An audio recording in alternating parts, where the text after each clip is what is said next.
Tahu tak macam mana saya dapat asal-usul nama Jaafar Serigala? Dulu saya pernah masa nak reverse tu, ada Cina belakang saya, Cina Melaka, Cina Seremban, Cina Kokdiang semua. Saya terus masuk D sebab gear reverse saya rosak. Saya terus datang sini. Kedai kek Sejati Indah. Sejak tu orang panggil saya Jaafar Lipas. Channel Abang Jaafar ni tak ada menu lain ke selain daripada menu warga emas, roti canai lah, nasi kandar. Sebenarnya kami nak menu orang muda, Gen Z ni dia. Ini anak saya memang pantang nampak. Kalau anda daripada utara, Kedah, Perlis kan, kalau balik, masuk dekat Azatul Sungai Petani Selatan, singgah dekat sini. Yang ini kegemaran anak saya lah. Kek-kek jenis coklat lah, pandan lah, yang manis-manis lah. Tapi sebenarnya dia ada menu baru. Mana tadi? Oh ni. Tiramisu.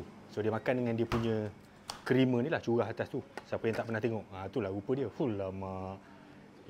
Kita nak ambil tiga-tiga yang baru. Ini apa tadi, Man? Cheesecake. Cheesecake. Ini Abang kalau saya tak ada, memang dia ambil ni. Dia tak cerita je, dia makan.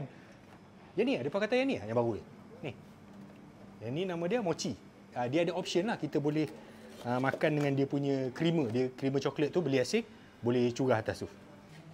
Alright, terima kasih. I love you. Tu dia. Kalau anda daripada Perlis, Kedah, balik bercuti daripada Thailand, boleh singgah kat sini. Dekat highway tu keluar dekat Plaza Tol Sungai Petani Selatan. Anda penggemar keju, anda penggemar coklat, penggemar makanan-makanan manis. Berbaloi cheat day kita hari ni. Jangan lupa singgah sini.